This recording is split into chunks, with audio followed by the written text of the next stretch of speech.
Hey everybody, it's Eddie Joe on Crypto. Hope you're having a great day. So, got up early this morning, started doing a lot of research, and was listening to the whole idea behind the China lockdowns as well as the protests that are going on in China. That is a macro event. I think we all lost track because there were so many macro events that created, basically the perfect storm, right? Right now, the China event, that macro event is going to have continued impact on the market, and it is trickling over into crypto. So pay attention to that one. That's not a small thing. Something else that I'm paying attention to is flub or fact, right? Terry Duffy, who is the CEO of the CME Group, was on Tucker Carlson being interviewed on, Fox Entertainment. That's what I call them because, they went to court and said they just do entertainment. They don't do news. Anyway, he was on there and said he bribed his, regulator over at the CFTC. Now, was it a flub or is it a fact? I think it's going to be looked into. I think it's a flub. But I think it is going to be looked into, right? If you don't know who the CME Group is, that's another exchange. That's a traditional exchange, okay? It's the mercantile exchange, in case you didn't know. But you can Google that. That's not a big deal. But it goes to say that, everybody flubs. Everybody makes mistakes, right?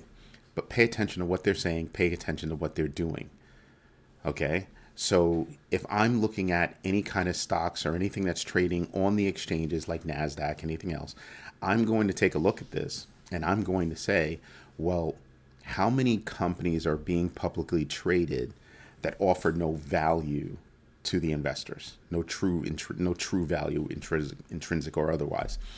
And I say this because when I look at crypto exchanges and the scrutiny that they're under, I just wonder if there should be an equivalent amount of scrutiny on existing traditional exchanges, right? Just saying. There is, don't get me wrong, they are regulated, they're highly regulated. But in the same way that you're going to, look at coins on crypto, there seems to be a big focus over. But what about all these, SPACs and other things that are not doing well, for the investor on the other side? Are you looking at those? And I don't know, because you seem to be focused over here. Why do I think so? Because the SEC, Gary Gensler, let me see if I can get to this quote. Where is it? There it is. So, I continue to be impressed with our division of enforcement. You want to know why he said that? Because the SEC, apparently, regulation is big business. They went from $3.852 billion fiscal 2021 in terms of restitution and penalties to over $6.4 billion now. Let that wash over you. Again, so enforcement through regulation has become big business for them. Let's think about the, 100 million or something like that they got from Kim Kardashian. I don't know. Maybe if we spent that money toward getting people educated on the current regulations, creating regulations that actually, help to, enforce guardrails, identify those guardrails, maybe we'll be in a better place. Something else that I'm looking at that I'm kind of paying attention to is, excuse me, I have something in my throat, is the fact that, what Joseph Lubin is saying. Joseph Lubin is there he is, that's right. He is the CEO of ConsenSys. Now, if you're paying attention, you know that ConsenSys owns MetaMask. Now, MetaMask recently changed their privacy policies to say that, hey, we're going to start collecting IP information as well as your, crypto wallet addresses, and that's all you need to know. Excuse me? Joseph Lubin comes out and says, oh, hey, you don't have to use our Infura package for your RPC. Remote procedure calls. That's basically how you get your information about what's going on, with your wallet out on, out in the world, right? You can install your own. And I sat there, and then he goes on. I'll say this too. He goes on and says, oh, it's only temporary. Pause. So you change your policy, and implement this new policy and practice, okay? And it's only temporary. Does not say when it's going to end. So as far as I'm concerned, until you put a date on it, it's not temporary, bud.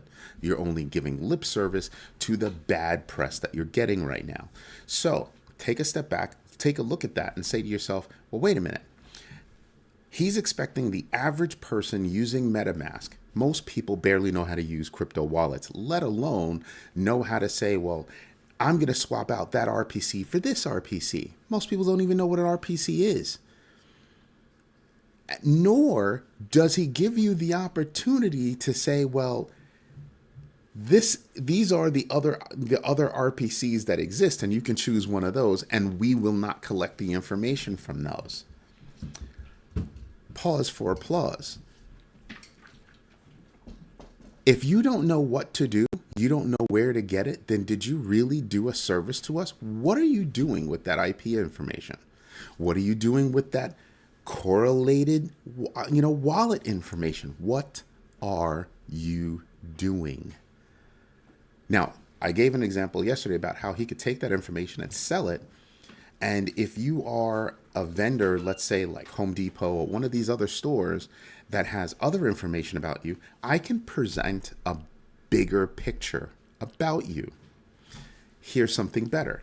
If I was to take that information and sell it to a company like Visa or MasterCard, who then aggregates all of that data, they've got a seriously robust picture of who you are, what you're doing, how you're doing it, where you're doing it, why you're doing it. Is that really what we're looking for? So my question is, should I trust MetaMask? Straight up. I don't mean I mean the royal I. Should I, trust MetaMask? The answer is freaking no. With all of the trust that the community had in MetaMask, why would we ever trust you again? This was a sneaky, underhanded move that goes totally against what Web3 is supposed to be all about.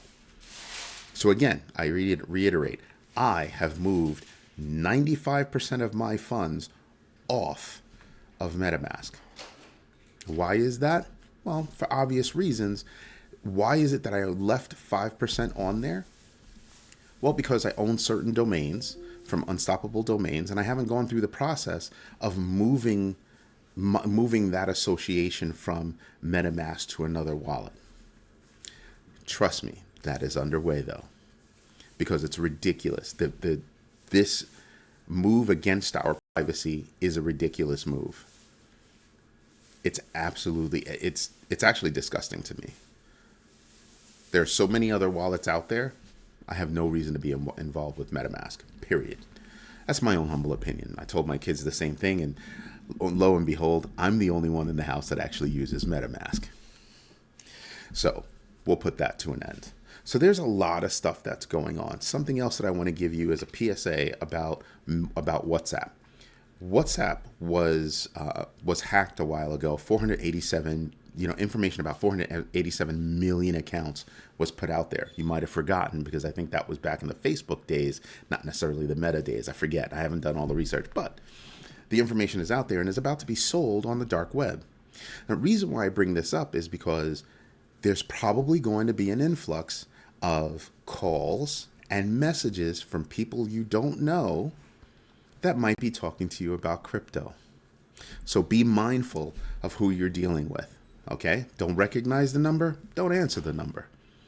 Don't recognize who the message is from, block them. Be careful as you do your own research. Now, something that we should do is actually go over the numbers. And there's a lot going on there.